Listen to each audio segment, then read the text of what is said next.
नमस्कार। सम्मानित अभिभावकगण, मैं संतोष श्री अरविंदो सोसाइटी की के रूपांतर कार्यक्रम के प्रतिनिधि के रूप में आप सबका अभिनंदन करती हूँ। हमारा ध्येय माता पिता का बालक से साक्षात कराना है।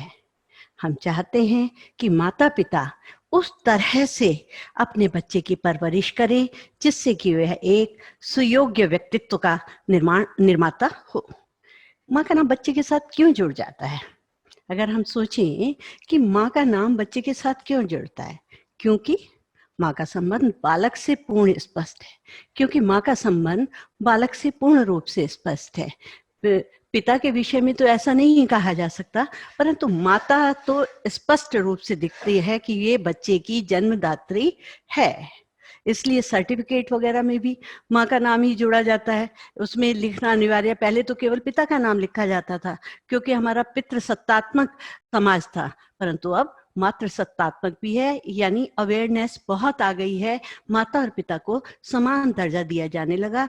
इसलिए हमारा जो ध्येय है कि माता का भी उतना ही आदर करता है जितना कि पिता का करता है। और वैसे देखा जाए माता का तो हमेशा से ही रहा है। पिता का भी व्यक्ति है, पर पिता जानबूझकर चाहता है कि मेरा आदर हो, पर ऐसा मैं कह नहीं रही हूँ।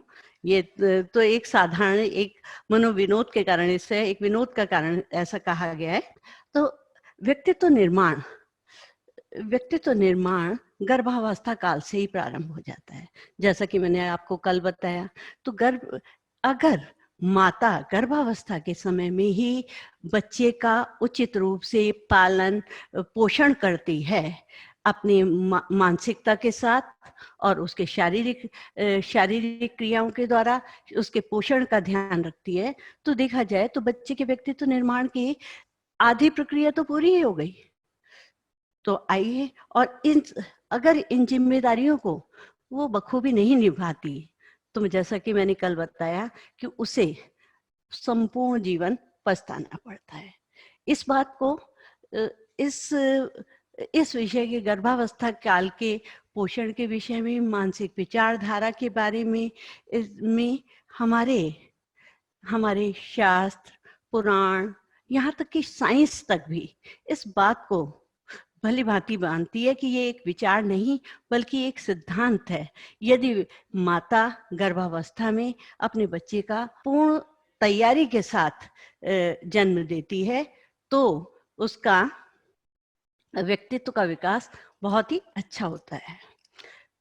कल हमने आपसे श्री माँ का संक्षिप्त परिचय और उनके विषय में बात की, उनके विलक्षण प्रतिभा के विषय में बात की, उनके द्वारा नवनिर्माण की बात की, समाज के योगदान की बात की, और उनके माध्यम से ही हमने बताया कि मातृत्व शक्ति की उचित प्राप्ति किस प्रकार संभव है।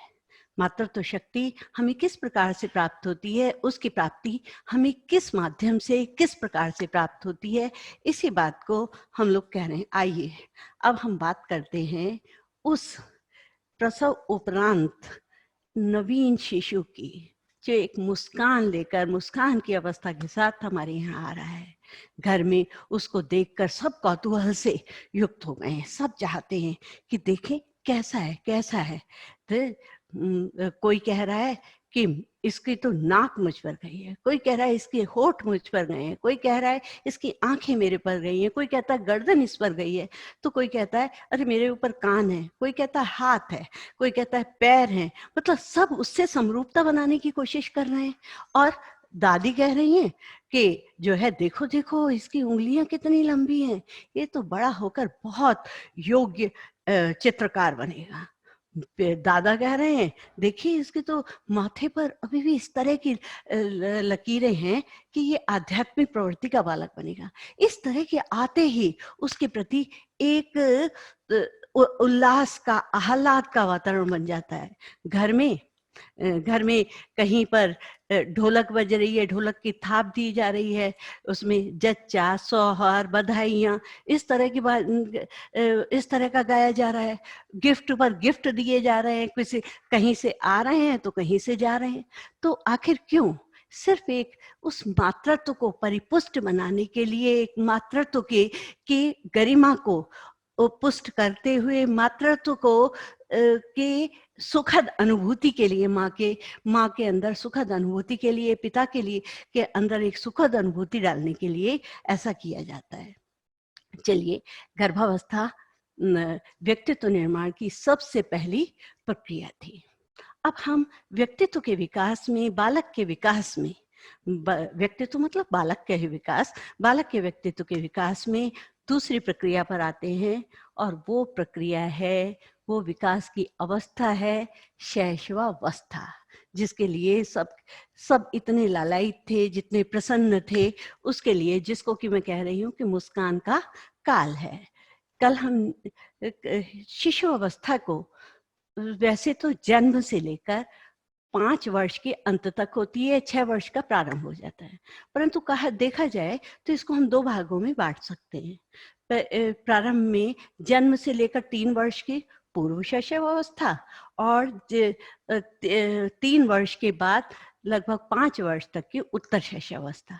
पर आज जो मैं आपसे बातें करूंगी वो पूरा ही मिलाकर, आप उसमें अपने आप ही ध्यान करना, आप अपने बच्चों का ध्यान करना, अपने अड़ोस पड़ोस का करना, अपने भाई भांजे भांजियों का करना, अपने छोटे भाई बहनों का ध्यान रखना, या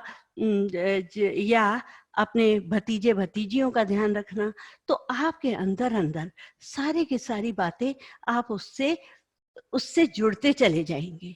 तो आप एक शिशु की कल्पना कीजिए, आपके वातावरण में कोई शिशु है, तो उसकी क्रियाओं की, उसके विषय में अगर सोचेंगे, ध्यान में रखेंगे, तो शायद ये सारी बातें एकदम स्पष्ट होती चली जाएगी।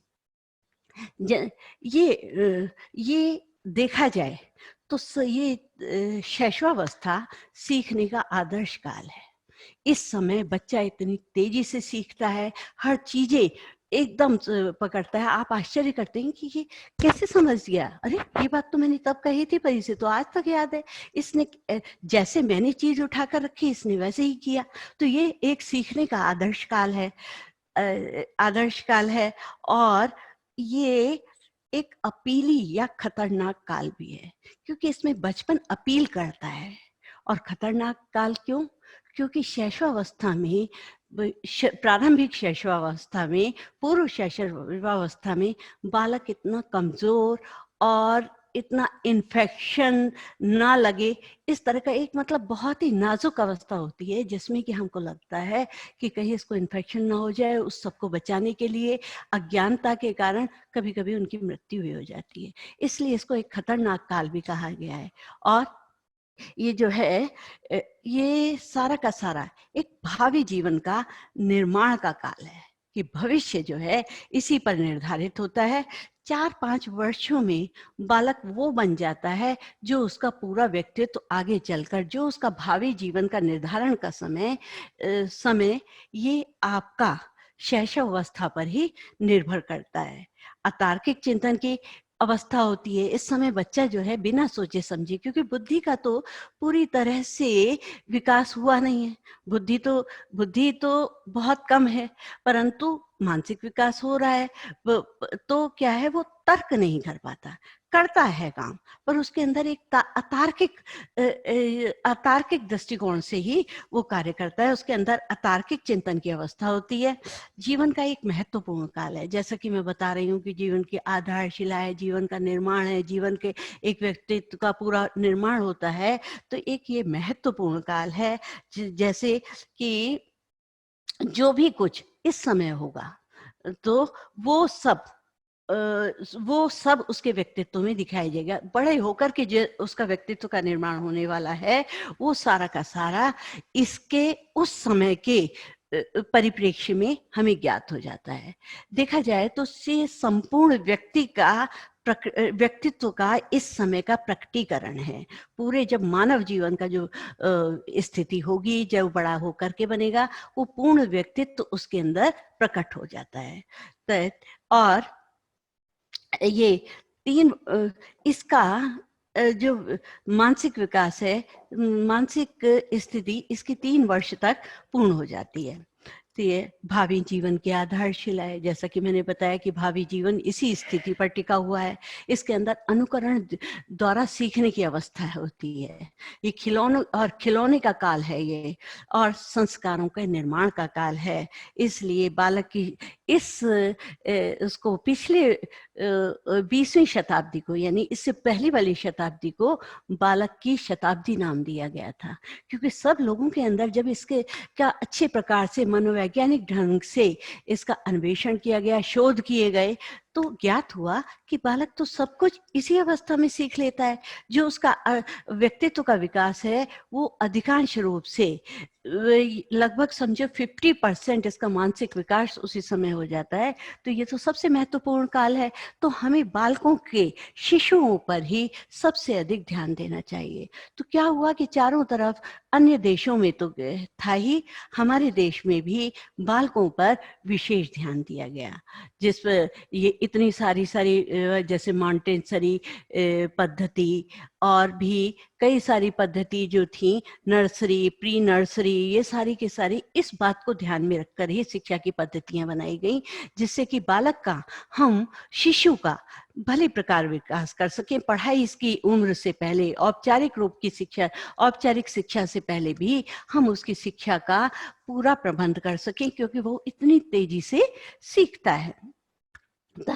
बालक के जन्म के कुछ समय पश्चात ही ये सिद्ध हो जाता है कि ये बालक क्या बनेगा, उसका अपने जीवन में, इसका जीवन में क्या स्थान है। ये बालक जो है शिशु अवस्था में ही उसका स्पष्ट हो जाता है। माता पिता उसको देखकर कहने लगते हैं, समझ जाते हैं कि ये कहीं ये स्लो लर्नर तो नहीं है, इसके अंदर कोई विकलांगता तो नहीं है, या कोई भी शारीरिक या मानसिक कोई भी परिस्थिति का अध्ययन भली भांति शिशु अवस्था में हो जाता है।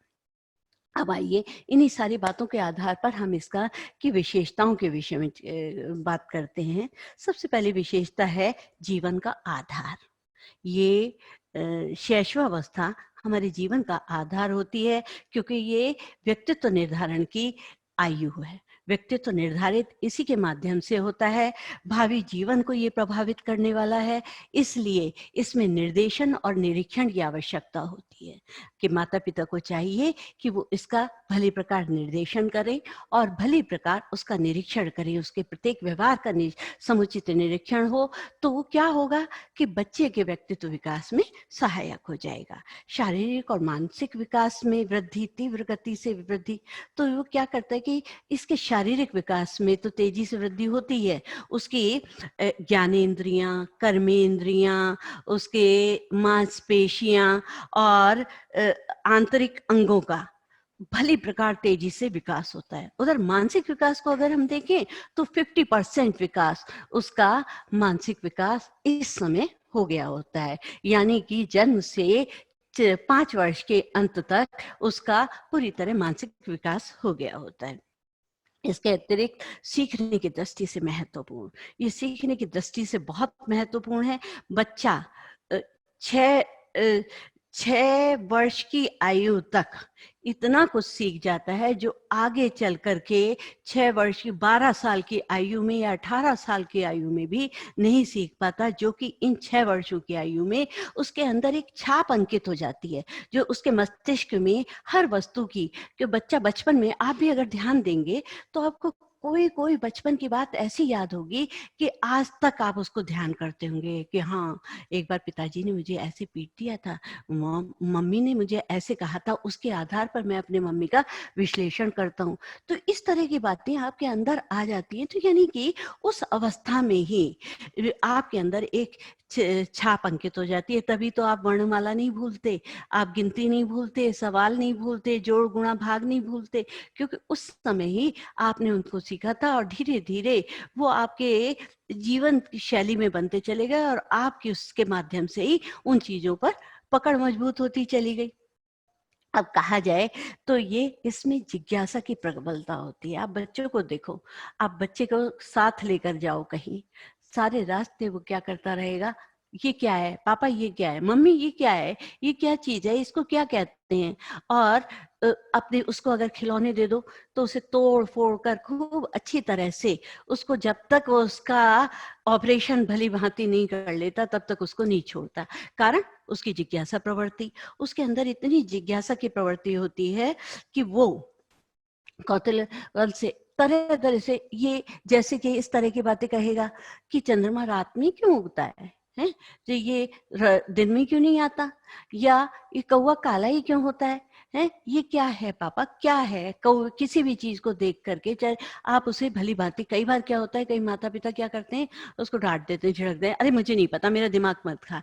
जब इस तरह से कह देते हैं तो क्या है, बच्चा, छोटा बच्चा तो तब भी इस बात को इतना वो नहीं लेता, पर फिर भी वो उसको पूछता ही चला जाता है। तो हमें चाहिए कि हम उसका जिज्ञासा का भले प्रकार शमन करें। अब कई बार क्या होता है कि बच्चा क्या करता है, अगर वो जैसे मान लो वो किसी को पीट रहा है, किसी से किसी के बाल खींच रहा है, तो वो भी वो उसके कौतूहल का, एक जिज्ञासा का ही एक हिस्सा है। शिशु में शब्दों, वाक्यों और क्रियाओं को दोहराने की प्रवृत्ति होती है। अब आप देखिए, बचपन में काफी दिनों में जाकर के उसने एक शब्द सीखा, पापा। हाँ, यह माँ तो वो जल्द ही सीख लेता है, पर पापा उसने सीखा तो वो क्या करेगा, उसी को दोहराता रहेगा। है, अगर मान लीजिए उसने साइकिल कहा कहा तो साइकिल लेना है, साइकिल लेना है, रोता भी जाएगा, जबकि उसको कोई समझ में नहीं आ रहा कि साइकिल का मुझे आखिर करना क्या है, क्या क्या करना है, पर वो रोता भी जाएगा और उसको है, वो जब तक बंद नहीं होता, जब तक वो किसी और अन्य कार्य में न लग जाए, उसका ध्यान कहीं और भी केंद्रित न हो जाए। तो क्या है कि उसके अंदर शब्दों, वाक्यों और क्रियाओं को दोहराने की प्रवृत्ति होती रहती है, और उसके अंदर असहायता होती है और परनिर्भरता होती है। देखिए ये तो साफ है, छोटा बच्चा तो बहुत ही ज्यादा वो असहाय होता है, उसके सारे दिन आपको टहल करनी पड़ती है, सेवा करनी पड़ती है, ध्यान रखना पड़ता है। और जब वो थोड़ा थोड़ा बड़ा भी होता है तो वो अपने आप ना तो भोजन कर सकता, ना अपना दूध पी सकता, ना कोई कार्य कर सकता। तो क्या है, वो आप पर पूरी तरह से निर्भर है, और विशेष रूप से वो माँ पर अधिक निर्भर होता है, क्योंकि माँ ही उसके साथ रहती है, माँ ही उसकी आवश्यकताओं की पूर्ति भली भांति कर सकती है। उसके बाद आत्म प्रेम, उसके अंदर एक बहुत होता है, जैसे कि वो दूसरे पर प्रेम करना नहीं जानता, पर उसे अपने से बहुत प्यार होता है। वो चाहता है सारी दुनिया का सारा जो भी हो वो मुझे ही प्यार करता रहे। कभी कभी क्या होता है, उसका कोई भाई बहन उसके शैशव काल में आ जाता है तो उस तक से भी ईर्ष्या करने लगता है, और उसको ईर्ष्या करने से कभी कभी वो उसको हानि भी पहुंचा देता है। और कभी कभी उसके अगर कोई खिलौने लेता है तो उससे वो बहुत लड़ता है, उससे उसकी पिटाई भी कर देता है, और खुद को समझता है कि मैं तो बस एक राजा हूँ, मैं सबसे सर्वशक्तिशाली हूँ, मतलब मेरे अलावा ना तो मुझे किसी को जरूरत है मैं प्रेम करूं। मतलब वो चाहता जानता ही नहीं कि किसी दूसरे की भी कोई इच्छा हो सकती है, बल्कि वो स्वयं से ही इतना प्रेम करता है, इतना ख्याल रखता है, और उसका सारा व्यवहार मूल प्रवृत्तियों पर आधारित होता है। जैसे मैंने बताया कि उसका व्यवहार किस पर है, मूल प्रवृत्ति, यानी जन्मजात जो उसके अंदर प्रवृत्तियां हैं उस पर ही उसका व्यवहार केंद्रित होता है। मान लो उसे भूख लग रही है तो उसे कोई भी चीज दिखाई दे जाए उसको ही वो मुंह में रख लेगा। तो भूख नाम के अगर वो उसकी मूल प्रवृत्ति है तो वो ये नहीं देखेगा, तो उसका जीवन जो है पूरा का पूरा, उसका जो अवस्था है वो पूरी तरह मूल प्रवृत्तियों पर आधारित होती है। उसके अंदर सामाजिकता और नैतिकता का पूरी तरह से अभाव होता है। वो बहुत ही सामाजिकता के प्रति, नैतिकता की क्या अच्छा है क्या बुरा है, क्या समाज को चीजें चाहिए या नहीं चाहिए, क्या वो मुझसे अपेक्षा रखता है, वो उसके विषय में बिल्कुल नहीं सोचता, उसके प्रति बहुत ही तटस्थ और उदासीन होता है। तो उसको बिल्कुल नहीं, और कई बार तो ऐसा होता है कि उसको पता नहीं है क्या नैतिकता है क्या कुछ है। कई बार जो लड़का है, बालक है, वो पितृ विरोधी हो जाता है, उसके अंदर पितृ विरोधी से संवेग हो जाते हैं। तो कभी कभी बालिकाओं के अंदर मातृ विरोधी संवेग हो जाते हैं, वो उसमें नैतिकता के विषय में नहीं सोचते ना सामाजिकता के विषय में, बस उनके अंदर संवेग उत्पन्न हो रहे हैं और वो उसी के अनुरूप कार्य करने लगते हैं। उसका अच्छा, एक और सबसे बड़ी बात है, इसको सिगमंड फ्राइड ने माना है, जो बहुत ही मनोविश्लेषण वादी हैं। वो कहते हैं कि वो बच्चे के अंदर काम वासना होती है शिशु के अंदर, जो शुरू से लेकर जन्म से लेकर 6 वर्ष तक के बच्चे हैं उसको को है, उन्होंने इस बात को इस तरह से स्पष्ट किया, जब वो बच्चा अपनी माँ का स्तनपान करता है या कभी अकेले में बैठता है तो वो अपने प्राइवेट पार्ट्स को देखता है, पर उसको उस भावना के प्रति कोई अभिव्यक्त करने का उसको कोई ढंग नहीं आता।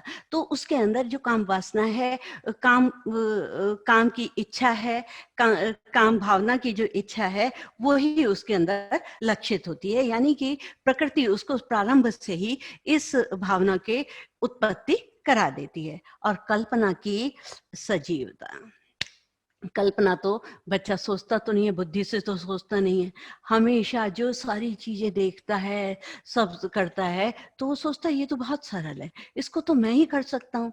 मुझे अपनी एक मेरी छोटी सी पोती है, उसका नाम है, वो जो है क्या कहती है मुझसे, दादी मैं तो ना क्रोकोडाइल की पूंछ पकड़ करके उसको हिला के फेंक देती हूँ, मैं इतनी स्ट्रांग हूँ। तो यानी क्या है कि उसके अंदर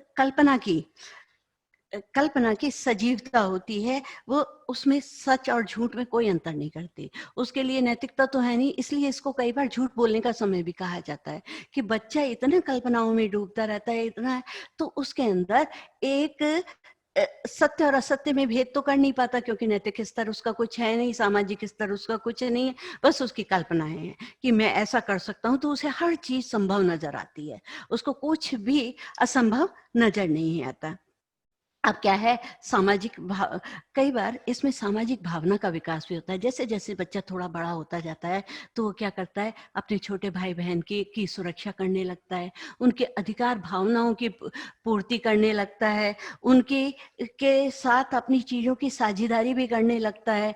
और कई बार वो छोटे बच्चे, जैसे अगर कहीं पड़ोस में किसी बच्चे को क्या गिर गया है, कोई बच्चा गिर गया लुढ़क करके, तो उसे उठाकर सांत्वना भी देता है, उसको गले से भी लगा लेता है। तो कभी कभी उसके अंदर सामाजिकता की भावना का विकास भी हो जाता है। और कभी उसके अंदर क्या होता है, जैसे जैसे वो बच्चा बड़ा होता है, 5 या 6 वर्ष में आता है, यानी 3 साल के बाद ही बच्चा क्या करने लगता है कि अपनी टोलियों में छोटे बच्चों के साथ खेलने में ज्यादा उसको रुचि आने लगती है। अपने माता पिता घर में रहने की अपेक्षा वो अपने सखाओं के साथ, अपने सहवयस्क लोगों के साथ, अपने साथ के लोगों के साथ, समान आयु के लोगों के साथ खेलना पसंद करता है। तो पर उसमें भी क्या करता है, ये बच्चा मुझे अच्छा लगता है, ये बच्चा मुझे बिल्कुल अच्छा नहीं लगता, तो उसमें वो रुचि भी दिखाता है और किसी में अरुचि भी दिखाता है, यानी उसके अंदर क्रोध और प्रेम दोनों संवेगों की उत्पत्ति हो चुकी है। तो इस तरह से उसके अंदर एक होता है संवेगों का प्रदर्शन, उसके अंदर संवेगों का प्रदर्शन करने की भावना आती है। अगर किसी चीज से उसे भय लग रहा है तो वो डरता है, उसे अपनी माँ से चिपटता है, और उसके अंदर क्रोध आता है तो चीख चीख करके बोलता है, गुस्सा करता है, चीजों को पटक करता है। कई बार वो अपने माता पिता को के ऊपर भी तक भी हाथ उठा देता है, क्योंकि उसको कुछ नैतिक स्तर तो उसका कुछ भी नहीं है। तो इसलिए वो कभी कभी, और कभी कभी वो प्रेम का भी प्रेम जैसे संवेगों का भी वो उसके अंदर संवेगों की अभिव्यक्ति उसके अंदर से हो जाती है। कई कई बार है, अच्छा एक है उसके अंदर कि वो अनुकरण प्रवृत्ति होती है, क्योंकि बच्चा अनुकरण के माध्यम से ही अधिक सीखता है। इसीलिए माता पिता को मैंने एक अनुकरण वाला सेशन लिया था, उसमें बताया था जैसा हम करेंगे हमारे बच्चे पर वैसा ही असर पड़ेगा, वो कहीं बाहर से नहीं सीखता। और उसी से वो कह देते हैं हमारे यहाँ का तो कल्चर ये है, हमारे यहाँ का कल्चर ऐसा है, कि अगर माता शुरू से ही उसको चम्मच से, सफाई से उसको भोजन कराती है, उसके कपड़े साफ रखती है, उसके को इस्त्री किए हुए कपड़ों को उसको पहनाती है, उसको स्वच्छ जल में स्नान कराती है, उसको समझाती है, तो उसके घर की कल्चर होती है। और वो बहुत आराम से कहता है कि ये हमारे घर की कल्चर है, हमारे यहाँ ये अलाउड है, ये अलाउड नहीं है, ये नॉट अलाउड है, ये अलाउड है। तो किससे बना, उसके सिर्फ अनुकरण की प्रवृत्ति से। तो कई बार क्या होता है कि इस माध्यम से हम शिशु की शैशवावस्था की विशेषताएं जान सकते हैं। आइए अब देखते हैं कि शैशवावस्था में शारीरिक विकास किस तरह से होता है।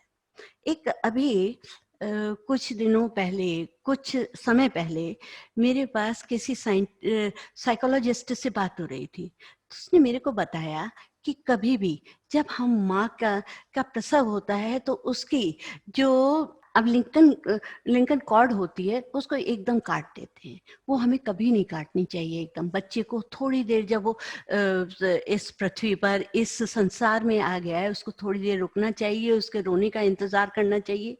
जब उसके मतलब उसको इमोशनली डिटैच नहीं करना चाहिए। सबसे पहले उसका थोड़ा सा हमें धैर्य रखना चाहिए, उसके बाद ही उसको अलग करना चाहिए। अब एक और प्रवृत्ति है। प्रवृत्ति क्या है कि अभी, पहले ऐसा नहीं होता था। अब क्या करते हैं डॉक्टर्स वगैरह कि जब बच्चा जन्म लेता है तो उसके तुरंत बाद उसके माता के गाल के पास उसको ले आते हैं, उसके पेट पर उसको लिटा देते हैं। और उससे क्या होता है कि बच्चा संवेदना से और स्पंदन से को फील कर पाता है अपनी माँ की, और उससे ना वो गुड फील उसके अंदर आ जाती है और उसका एक मानसिक विकास बहुत अच्छी तरह से होता है। तो ये चीजें आजकल है। अब तो पिता तक को भी लेबर रूम में भेज दिया जाता है, क्योंकि वो भी सही है, क्योंकि माँ ही को क्यों हो, पिता को भी एहसास हो कि मेरी संतान कितने प्यार से, किस तरह से इस संसार में आ रही है। तो उसके अंदर भी उसके प्रति वो डरा डरा रहता है, परंतु उसको देखकर उसके अंदर भी प्रेम की भावना आ जाती है। अब देखते हैं कि शिशु का शारीरिक विकास किस तरह का होता है, जन्म के समय क्या होता है, और जब वो उसका शिशु अवस्था समाप्त होती है तब उसका विकास किस तरह का होता है। तो जन्म में सबसे शुरू में उसकी लंबाई, जब वो बच्चा पैदा होता है तो उसकी 51 सेंटीमीटर लंबाई होती है। पर ये बालक की होती है, बालिका की 51.5 हो जाती है। और जब वो 5 वर्ष के अंत तक आता है तो उसकी लंबाई 108 सेंटीमीटर हो जाती है। अगर ये देखा जाए तो बच्चे का जो वजन है, जिस समय वो पैदा होता है तो लगभग 3 किलो होता है, परंतु 6 महीने में ही उसका दुगना हो जाता है उसका वजन। और जब वो 5 वर्ष के अंत में आता है तो उसका वजन 16 किलो के करीब हो जाता है, जो एक मान्यता मानी गई है। इसमें कुछ कम या ज्यादा भी हो सकता है, ऐसा कुछ नहीं है। अच्छा, मस्तिष्क का भार, जब जन्म लेता है बच्चा तो उसका 300 ग्राम होता है, और जब जो 6 वर्ष का होता है तो उसका भार 1 किलो 250 ग्राम होता है उसका। और इसके हड्डियां 270 होती हैं। बाल्यावस्था में आकर के और बढ़ जाती हैं, और फिर उसके बाद किशोर अवस्था में आकर उसकी 206 हड्डियां हो जाती हैं। उसका कारण मैं आपको कल समझाऊंगी। और अब उसके दांत, जब वो पैदा होता है उसके अंदर मुंह में एक भी दांत नहीं होता। 6 माह के बाद उसका एक दांत निकलता है। उसके बाद उसके बाद एक से इसके 2 वर्ष तक निरंतर 2 वर्ष तक उसके 16 दांत निकल आते हैं। उसमें 2 या 3 तो स्थायी होते हैं, और जो है बाकी जो दूध के दांत हम कहते हैं उस तरह से झड़ जाते हैं, और उसके बाद आगे चलकर उसके दांत आते हैं। तो और मांसपेशियां उसकी 23 से 25% तक की विकास ले चुकी होती हैं। हृदय की धड़कन पर मिनट 140 बार हृदय की धड़कन होती है, क्योंकि वो बार बार सांस लेता है, और सांस जल्दी जल्दी लेता है और सांस जल्दी जल्दी छोड़ता रहता है। और जब वो जैसे ही जन्म लेता है उस समय वो क्रंदन करता है। जब वो क्रंदन करता है तो उसके फेफड़े में हवा भर जाती है, उसके द्वारा ही उसके फेफड़े एक मजबूत होते हैं, और ऑक्सीजन लेने में, कार्बन डाइऑक्साइड छोड़ने में वो समर्थ हो पाते हैं। और 15 से 20 घंटे बच्चा नींद लेता है। अब उसके क्या होता है कि जो 15 दिन बाद उसकी जो स्किन का रंग है, उसकी त्वचा का रंग चेंज हो जाता है। जो शुरू की एक पपड़ी सी, एक खाल सी होती है जो कि गर्भावस्था में, वो धीरे धीरे उतरती चली जाती है।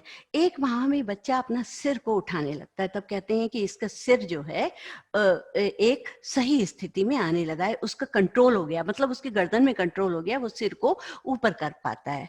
और 4 माह में वो किसी सहारे से, कई बार किसी रजाई के सहारे, तकिए वकिए लगाकर उसको बिठाया जा सकता है। 7 माह में वो बिना सहारे के बैठने लगता है और 10 माह में वो घुटनों के बल, क्रॉलिंग करना जिसको कहते हैं, वो घुटनों के बल चलने लगता है। 14 माह में वो खड़ा होने लगता है और 15 माह में वो पैरों से चलने लगता है। ये सारी बातें जो हैं, एक स्वस्थ बच्चे के, स्वस्थ शिशु के लक्षण मात्र हैं, जिसको कि हम ध्यान में रखें कि हमारे शैशव का, हमारे बालक का की शैशवावस्था बहुत अच्छी तरह से चल रही है। अब देखते हैं, चलिए, मानसिक विकास। बालक का मानसिक विकास शैशवावस्था में लगभग 90% तक, जैसे मैंने अभी थोड़ी देर पहले बताया कि 90% तक हो जाता है। वो जिस दिन पैदा होता है उसके अंदर कोई भी मानसिक क्रिया प्रतिक्रिया नहीं होती, वो चुप शांत पड़ा रहता है। 1 माह में वो भूख प्यास के लिए विभिन्न क्रियाओं को करने लगता है, विभिन्न प्रतिक्रियाओं को करने लगता है, किसी तरह रोना, चीखना। तब माँ बाप कहते हैं, अरे ये जो है भूखा है, इसको दूध दे दो, इसको इस तरह ये कर दो। और 12 से 14 घंटे की वो नींद उसके लिए आवश्यक होती है और अन्य शारीरिक आवश्यकता होने पर वो हाथों पैरों से क्रियाएं करता है, रोने चिल्लाने लगता है। और इससे हमें पता चलता है कि इसके अंदर संज्ञानात्मक विकास इसका होने लगा है, इसको ज्ञान होने लगा है। अब 2 माह का बच्चा ध्वनि के प्रति प्रतिक्रिया करता है। क्या होता है कि जब कोई चीज बजाओ तो एकदम अचकचा कर देखेगा, कोई इस तरह से करते, कोई जोर से कुकर की सीटी बज रही है तो वो एकदम देखकर चीखने लगेगा और बहुत परेशान सा हो जाएगा। मिक्सी चल रही है, उससे परेशान होने लगेगा। तो यानी वो ध्वनि के प्रति प्रतिक्रिया करता है। हम लोग क्या करते हैं अक्सर कि बेबी जिम ले जाते हैं, तो उसको, बच्चे को उसके अंदर लिटा देते हैं, वो ऊपर से जो कुछ है उसको देख देख कर वो अपने हाथ पैर चलाने लगता है। तो उससे क्या है, उसकी एक्सरसाइज भी होती रहती है और उन चीजों के प्रति वो संवेदनशील होता है और उसको उसका संज्ञानात्मक विकास परिपूर्ण होता चला जाता है। अब 4 माह का बच्चा विभिन्न वस्तुओं को पकड़ने लगता है, जैसे कि वो बालों को ही पकड़ने लगता है, आवाजें निकालने लगता है और परिवार को के सदस्यों को देखकर मुस्कुराता है, यानी कि वो परिवार के सदस्यों को पहचानने लगा। सब लोग घर के खुश होने लगे, अरे अरे देखो देखो मुझे देख के मुस्कुराया, इसका मतलब मुझे पहचानने लगा है। तो परिवार के सदस्यों को देख करके मुस्कुराने लगा है। उद्दीपक, कोई भी उद्दीप्त वस्तु को देख करके वो आवाज निकालता है, जैसे कि कोई चीज दिखाओ तो शोर मचाता है कि ये मुझे मिल जाए, ये मुझे। और उसको देखकर तो उसके साथ सारा परिवार ही लगा रहता है कि देखो इसको ये सिखा रहे हैं, ये चीज इसको चाह रहे हैं, ये इसको लेना चाह रहा है। और फिर वो कोई भी चीज लेता है और अपने मुंह में ही उसको डाल देता है, चाहे कैसी भी चीज है। तो हमेशा छोटे से बड़े वाले भाई बहन को समझाया जाता है, देखो सारी चीजें इसको मत दे देना, क्या चीज इसको देनी चाहिए क्या नहीं देनी चाहिए उसको समझाया जाता है। और हम हमेशा उसकी तरफ बहुत ही सतर्कता से उसका ध्यान रखते हैं। 6ठे माह में आकर के वो सुनी हुई आवाजों की नकल करने लगता है। जब हम बोलते हैं तो उस तरह से वो गले से स्वर कर निकालने लगता है और नाम पहचानने, अपना नाम पहचानने लगता है। जिस नाम से उसको बोला जाता है, पुकारा जाता है, तो उसके माध्यम से वो उसकी तरफ देखने लगता है। अनुकरण द्वारा सीखने लगता है। क्या है, 8 माह में वो जैसा बड़े लोग करते हैं तो उसको कोशिश करता है कि वो भी वैसा का वैसा करे। 3 वर्ष का बच्चा 5 से 7 वाक्य बोलने लगता है, पूरी तरह से तो नहीं, पर 5 से 7 वाक्य बोलने लगता है, गिनती बोलने लगता है, रेखाएं बनाने लगता है। और 10 माह का बच्चा शब्द बोलने लगता है, 14 माह का बच्चा सार्थक शब्द बोलने लगता है और 20 माह का बच्चा वाक्य को बोलने लगता है। और 4 वर्ष का बच्चा, उसके अंदर जिज्ञासा बहुत प्रबल हो जाती है, बहुत ही कौतूहलता उसके अंदर होती है, चित्र निर्माण करने लगता है और वो प्ले स्कूल में भी जाने लगता है। और उसके बाद वो उस वहां पर बैठ करके आकृतियां बनाने की कोशिश करता है, सीधी आड़ी टेढ़ी लाइन खींच लेता है, प्रश्न पूछता है, तरह तरह की बातें पूछता है और कई बार प्रश्न पूछता है। उसके बाद अपनी वस्तुओं को क्रम से रखने लगता है और कार्य में थोड़ा थोड़ा सा सहयोग देने लगता है। जैसे माँ कहेगी जरा ये उठा कर दे दो, वो दे दो, तो वो ला करके दे देता है और हल्की और भारी वस्तुओं में अंतर भी महसूस करने लगता है कि ये मैं कैसे उठाऊं, ये तो मुझसे नहीं उठाया जाता, ये तो बहुत भारी है। और हल्की है तो कहते हैं ये मैं उठा सकता हूँ। ऐसे करके वो कोशिश करता है कि मैं अपने माता पिता का सहयोग दूं, क्योंकि वो अनुकरण के माध्यम से सीखता है। अब आ जाते हैं हम बच्चे के।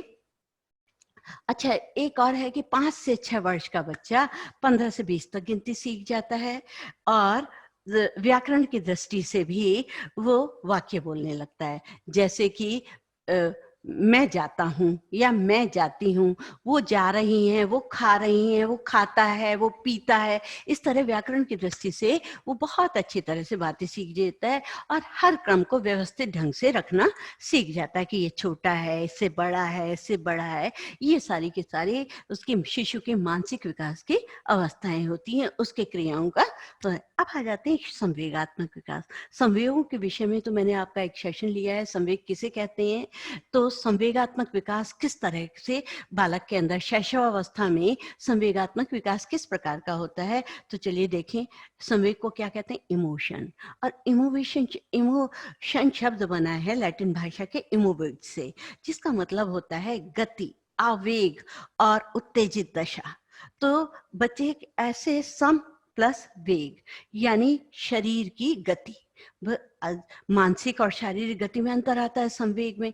तो क्या है कि बच्चे के अंदर किस तरह से वो होता है। तो जैसे संवेग का मतलब है हमारा बाहरी प्रकटीकरण, हम बाहर से किस तरह से किसी चीज को कर रहे हैं, जैसे चिल्ला रहे हैं, हंस रहे हैं, तो ये सब क्या हो गए? संवेग। पर हमारी एक होती है भावना। भावना के अंदर क्या होता है कि हमारे एक विचार होते हैं जो कि आंतरिक होते हैं, उसका प्रकटीकरण नहीं होता। जब हम उसको का प्रकटीकरण कर देते हैं तो मानसिक विचारों का ही, आंतरिक विचारों का ही जब प्रकटीकरण होता है तो वो संवेग कहलाते हैं। और संवेग मूल प्रवृत्तियों के ही होते हैं। 14 मूल प्रवृत्ति हैं तो 14 ही उनके संवेग माने जाते हैं। तो मूल प्रवृत्ति को कहेंगे क्रिया। इन तीनों का आपस में संबंध है, भावना का, संवेग का और मूल प्रवृत्तियों का। तो इन तीनों का आपस में जब संबंध है तो बच्चे के अंदर, शिशु के अंदर एक संवेग की गति और आवेश में आने की स्थिति हो जाती है। मूल प्रवृत्तियां पहले से विद्यमान है, उसके अंदर मानसिक विचार, एक आंतरिक विचार आया और उसने उसकी क्या ले लिया? एक संवेगात्मक स्थिति ले ली। बालक के अंदर जब वह पैदा होता है उसके अंदर होता है उत्तेजना नामक संवेग। उसका जो संवेग है उत्तेजना, बालक उत्तेजित होता है, उसी से वो रोता है, क्रंदन करता है, चिल्लाता है। तो और उसके बाद धीरे धीरे उसके समय आने पर, शैशवावस्था के बढ़ने पर उसके अंदर क्रोध, प्रेम और भय, ये संवेगों का विकास होता चला जाता है।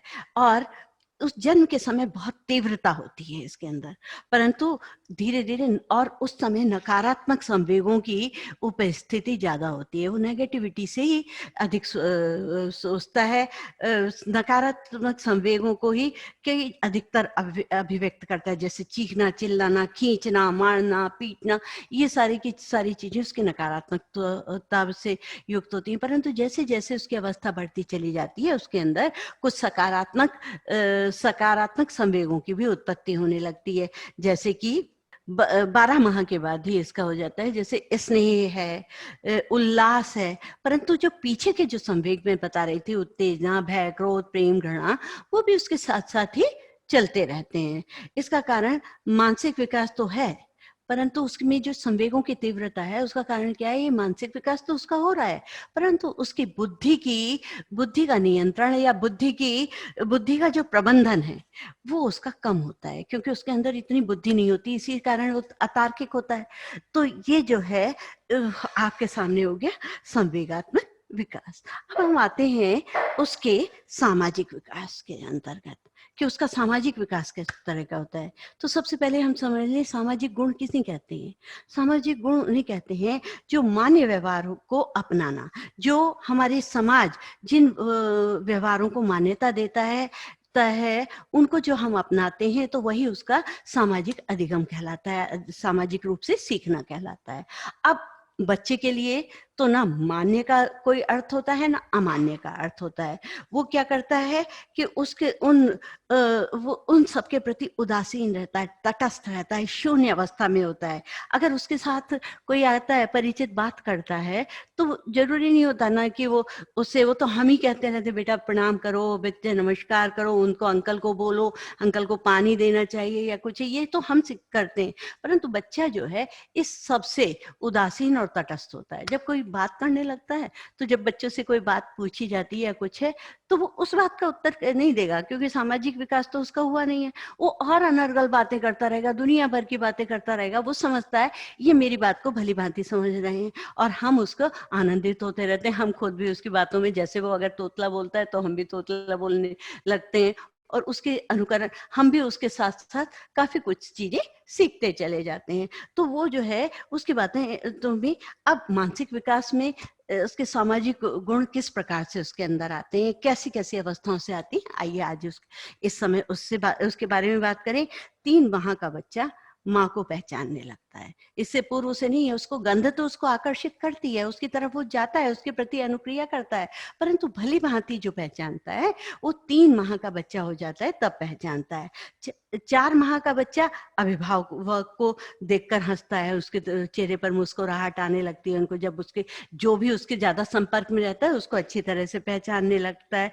और 5 माह का बच्चा अपरिचितों से, जो अपरिचित लोग हमारे घर में आते हैं या कहीं मिल जाते हैं, रास्ते में मिल जाते हैं, उनको देखकर भयभीत हो जाता है और अपनी माता के ही गोदी से कस के या पिता की गोदी से चिपटने लगता है। और 6 माह का बच्चा अपना नाम पहचानने लगता है। उसको मतलब उसको कोई ये लगता है कि मेरे को पहचान हो गई है। 1 वर्ष का बच्चा परिवार के साथ घुल मिल जाता है, बहुत अच्छी तरह से घुल मिल जाता है, परंतु वो परिवार के साथ के सदस्यों के साथ कहीं बाहर तो चला जाता है, पर जब कहीं खड़ा हो तो उसकी माँ अगर उसके सामने खड़ी हो, आ जाए, वहां से आते हुए माँ आए, तो वो उसको अपने परिवार के सदस्य को छोड़कर उसकी ही गोद में चला जाएगा। वो क्योंकि विशेष रूप से वो अपनी माँ को ही पहचानता है। एक और 3 वर्ष का बच्चा पड़ोसियों के साथ खेलने लगता है। वो माता पिता से कम अटैच होने लगता है, और बस उसकी जो आवश्यकताओं की पूर्ति के लिए माँ के पास जाना चाहता है, नहीं तो वो दोस्तों के साथ, पड़ोसियों के साथ खेलना ही पसंद करता है। और 4 साल का बच्चा अनौपचारिक प्रवेश विद्यालय में करने लगता है, आजकल प्ले स्कूल में जाने लगता है। वहां पर मैंने अभी बताया कि वो क्या क्या कार्य करने लगता है, लाइन खींचने लगता है, चित्र बनाने की कोशिश करता है, कुछ ना कुछ वो करता है, गिनती भी सीख लेता है। और 5 वर्ष का बच्चा औपचारिक रूप से विद्यालय में प्रवेश कर जाता है। अब आते हैं, अब एक सबसे बड़ा, मेरे से किसी ने प्रश्न पूछा कि हम संतान क्यों चाहते हैं, तो हमने कहा, तो किसी ने उसका 2-3 लोग बैठे हुए थे, तो उन्होंने कहा हम संतान इसलिए चाहते हैं क्योंकि हमारा वंश खूब फले बढ़े, चारों तरफ विकसित हो। तो अ, पर मैं भी उनकी, और भी कई लोगों ने कई सारी बातें बताई कि हम संतान इसलिए चाहते हैं, परंतु मैंने उसके बाद उनसे कहा, देखिए हम संतान इसलिए चाहते हैं कि हम अपनी दमित, उनके माध्यम से हम अपनी दमित इच्छाओं की पूर्ति कर सकें। कारण क्या है कि हमें जो जो चीज़ों का अभाव रहा, हमें जो जो चीज़ें नहीं मिल पाई, जो कि हम आवश्यक समझते थे, उस पूर्ति को हमें दमित, अपनी उस दमित इच्छाओं की पूर्ति हम उनके माध्यम से कर सकें। तो सब लोगों को बात तो सही लगी। जब वो सब सोचने लगे कि हाँ, ये बात तो सही है, मुझे भी लगता है कि हमें तो ये नहीं मिला था, हम बच्चों को ये दे दें, हम बच्चों के साथ ऐसे खेलें, हम बच्चों के साथ ऐसे करें, उनको इस तरह का भोजन कराएं। हमें ये बचपन में, कई बार आप देखते होंगे कि जो चीज़ आपको बचपन में बहुत अच्छी लगती थी, खाना चाहते थे या पहनना चाहते थे, आप अपने बच्चों को वो ला के देते हैं। उसी तरह के खिलौनों की, वास्तव में बच्चों को उस तरह के खिलौनों की आवश्यकता नहीं होती जो कि आप बहुमूल्य खिलौने उनको ला करके दे देते हैं।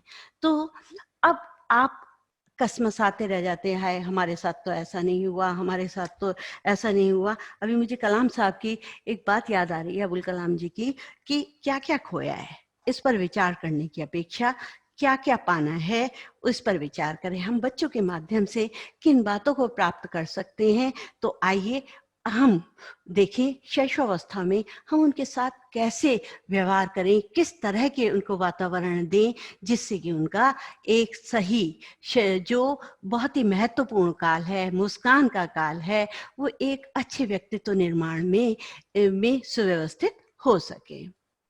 ये सबसे पहले लेते हैं उचित वातावरण। हमें बच्चों को एक उचित वातावरण उसके खेलने के लिए, उसके मानसिक शारीरिक क्रियाओं के लिए, उसके मानसिक विकास के लिए एक बहुत अच्छा उचित वातावरण तैयार कर देना चाहिए। ज़्यादा रोकना टोकना नहीं चाहिए, ज़्यादा ये नहीं, प्रतिबंध नहीं। जो उसका उन्मुक्त आचरण है उसके लिए हम पूरा का पूरा वातावरण बना दें। और इसके बाद है उसके साथ हम उचित प्रकार का व्यवहार करें। ये नहीं कि जरा सी बात पे डांटना, उसको नीचा दिखाना, उसके दोस्तों के सामने उसको डांट देना, वो सारा जो है हमें उसके साथ उस पर अपना प्रतिबंध लगाना होगा, उस पर का व्यवहार उचित करना होगा। तो क्या होगा कि बच्चा एक अपनी शैशवावस्था को अच्छी तरह से जी पाएगा और उसके अनुकूल आचरण करेगा और उसका विकास ढंग से होता रहेगा। उसकी जिज्ञासा की संतुष्टि, कई बार बच्चा कई ऐसी अजीब-अजीब बातें पूछता है तो आप क्या कहेंगे कि ये जो है अच्छा चुप हो जा, ये सारी बातें मेरे से मत किया कर। क्योंकि बच्चे के अंदर तो कौतूहल होता है, बच्चे के अंदर तो तरह-तरह के प्रश्न होते हैं। कई बार आप ही परेशान हो जाते हैं, इस प्रश्न का उत्तर मैं किस प्रकार से दूँ?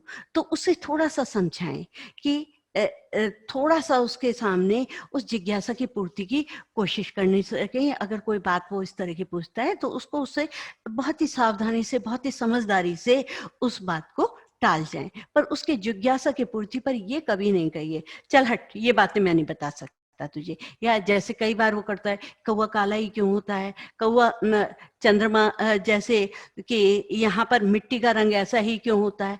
तो आप कई बार बड़े परेशान हो जाते हैं, इस बात का मैं किस तरह से बताऊँ? तो आप उसको समझा सकते हैं और एक सही माता-पिता जो होते हैं, जो अच्छे माता-पिता होते हैं, वो अपने बच्चे के संतान के विकास के लिए खुद भी रीडिंग बहुत करते हैं। खुद नई-नई बातों को जानने की कोशिश करते हैं, अपनी नॉलेज को अपडेट रखने की कोशिश करते हैं। तो इसलिए उसकी जिज्ञासाओं की संतुष्टि आप भली प्रकार करिए, कहीं बच्चा अन्यमनस्क ना हो जाए और परेशान ना हो जाए। वो कहेगा मेरे माता-पिता बताते ही नहीं ये उसमें, तो उसको सही ढंग से उसकी जिज्ञासा की पूर्ति करिए और उसके को वास्तविकता का ज्ञान कराइए। जैसे बच्चा बहुत कल्पना लोक में होता है, तो कहीं ऐसा ना हो कि कभी सचमुच ही वो वैसे जानवर को, मान लीजिए वो मिट्टी में खेल रहा है, साँप ही आ गया तो उसको साँप को ही वो इस तरह से खेल रहा है, उसको पकड़ कर बैठा है, कहीं काट ले तो आपकी भी परेशानी हो जाएगी, आप कितने, तो उसको एक वास्तविकता का ज्ञान कराइए कि देखिए आग में खेलने से हाथ जल सकता है। ये आप उसकी इंतज़ार मत करिए कि जिस दिन वो आग में हाथ डाले तभी उसको बताया जाए, पर उसको एक वास्तविक ज्ञान की आवश्यकता है। ठंडे पानी में हाथ ना डालें, फ्रिज के अंदर नहीं बैठा करते, ये सारी चीज़ें आपको उसको बतानी होंगी। और उसके अंदर उसके अंदर आत्मनिर्भरता का भी विकास कराइए। मान लीजिए अब ज़्यादा चीज़ों को तो आप नहीं सोच सकते, मम्मी क्या कर सकती हैं कि जैसे आलू उबाल करके उसको दे दिए, बेटा आलू की चाट बनाइए, ये सामान है, देख मैं जैसे बनाती हूँ। उसके सामने ही उसको आटा गूँथने का बताया, तो उसके अंदर क्या होते हैं कि आत्मनिर्भरता की भावना आ जाती है, उसके अंदर आत्मनिर्भरता का विकास हो सकता है। और सामाजिक भावना का विकास कि हमें समाज में रहकर किस तरह से व्यवहार करना चाहिए, कि सबके साथ अच्छी तरह व्यवहार करना चाहिए, उसको प्रेम करना चाहिए, किसी से घृणा नहीं करनी चाहिए, किसी को किस तरह से बिठाना चाहिए, उसके तो मतलब हर व्यक्ति के प्रति उसके अंदर आदर सम्मान की भावना पैदा करना आपका माता-पिता का दायित्व हो जाता है। और अच्छे आत्म प्रदर्शन का अवसर, बच्चे के अंदर एक बहुत आदत होती है कि वो अपने को दिखाने की कोशिश करता है। तो उसके आत्म प्रदर्शन की भावना को संतुष्टि दीजिए, उसको कहिए जब अगर वो कोई चीज़ अच्छा कार्य करता है तो उसके अंदर उसको संतुष्ट करते हुए उसको शाबाशी देना, ये सारी चीज़ें करनी चाहिए कि उसके आत्म प्रदर्शन की भावना को संतुष्टि मिले। उसके उसको अवसर भी दें कि देखो कला करे, मूर्ति बना रहा है, मिट्टी का कुछ बना रहा है, तो उसके साथ-साथ उसको अवसर भी दीजिए। चलिए मिट्टी में लाकर दे रहा हूँ, तो इसको क्या बनाता है? तो उससे उसके अंदर उसके भावनाओं की संतुष्टि होगी और वो उसके आगे कर पाएगा। अच्छी आदतों का निर्माण, उसके अंदर अच्छी आदतें डालिए, जैसे कि ब्रश करना है, समय पर शौच जाना है, ये स्वच्छ वस्त्र पहनने हैं। इस तरह की अच्छी आदतों का निर्माण आप ही उसके अंदर कर सकते हैं। शैशवावस्था से ही ये प्रवृत्ति बनती है। खेल द्वारा उसके मूल प्रवृत्तियों को प्रोत्साहन दीजिए, जो उसकी जन्मजात प्रवृत्तियां हैं उसको भी प्रोत्साहित करिए। खेल द्वारा उसको शिक्षा दीजिए। खेल का सेशन मैंने लिया है, खेल के द्वारा सबसे अच्छी शिक्षा होती है, तो उसको खेल के माध्यम से शिक्षा दीजिए। देखिए, बच्चा ना तो सुझाव के द्वारा सीखता है, ना ना ही अभ्यास के द्वारा सीखता है, वो अनुकरण के द्वारा सीखता है। जब हम उसको अनुकरण करके, वैसे खेल के माध्यम से अनुकरण के द्वारा उसको सिखाते हैं, तो वो भली प्रकार से सीख पाता है। और चित्रों और कहानियों के द्वारा सिखाइए, प्रोत्साहन के द्वारा सिखाइए से और विभिन्न अंगों की शिक्षा उसको अवश्य दीजिए। देखिए, बच्चे के अंदर 3 चीजें आवश्यक हैं। सबसे पहले हाथ, पैर और नेत्र। उसके द्वारा ही वो पहचान सकता है, उसके द्वारा ही वो सोच सकता है। उसके हाथ, पैर और नेत्र उसके प्रारंभिक शिक्षक हैं। इन्हीं के द्वारा वह 5 वर्ष में ही पहचान कर पाता है, सोच पा सकता है, याद कर सकता है और क्रिया कर सकता है। तो ये अवस्था सर्वाधिक महत्वपूर्ण है। तो इसीलिए हम जो विद्यालय बनाते हैं, विद्यालय में अब हमारे यहाँ सबसे ज्यादा बालक के शैशवावस्था के विकास को देखते ही उसके लिए किया जाता है। श्री अरविंदो सोसाइटी भी प्राथमिक कक्षाओं के लिए अधिकतर आइडियाज बनवाती है, उसको इम्प्लीमेंट करवाती है और सरकार द्वारा उसको इम्प्लीमेंट करने के लिए चाहती है। तो हमारा जो शिक्षक के प्रति इसीलिए हमारा ध्यान रहता है कि जो शिशु अवस्था है, शैशवावस्था है, उसका समुचित विकास हो सके, उसका कार्य हो सके। इसी और इसके बाद में सबसे, क्योंकि बहुत अधिकतर वो कहते हैं हमारे यहाँ अभिभावकगण कि बताइए, आपने इतनी सारी बातें तो हमें बता दी, कैसे इम्प्लीमेंट हो, इतनी सारी तो कठिनाइयां आ जाती हैं। तो उनको मैं यही कहना चाहती हूँ, किसी भी काम करना चाहें, अड़चने आती ही हैं। किसी भी काम को करना चाहें तो अड़चने आती ही हैं। अगर बच्चे को गोदी लें तो बाहें पहले आती हैं। हर कोशिश का दर्जा कामयाबी से ऊंचा है। हर कोशिश का दर्जा कामयाबी से ऊंचा है कि मंजिल बाद में आती है, राहें पहले आती हैं। इन सब बातों को करते हुए मैं अपना विराम लेती हूँ। धन्यवाद, बहुत बहुत आभार आपका। आप सब हमसे जुड़े रहे और आगे भी जुड़े रहिएगा, इसी आशा के साथ। फिर पुनः धन्यवाद।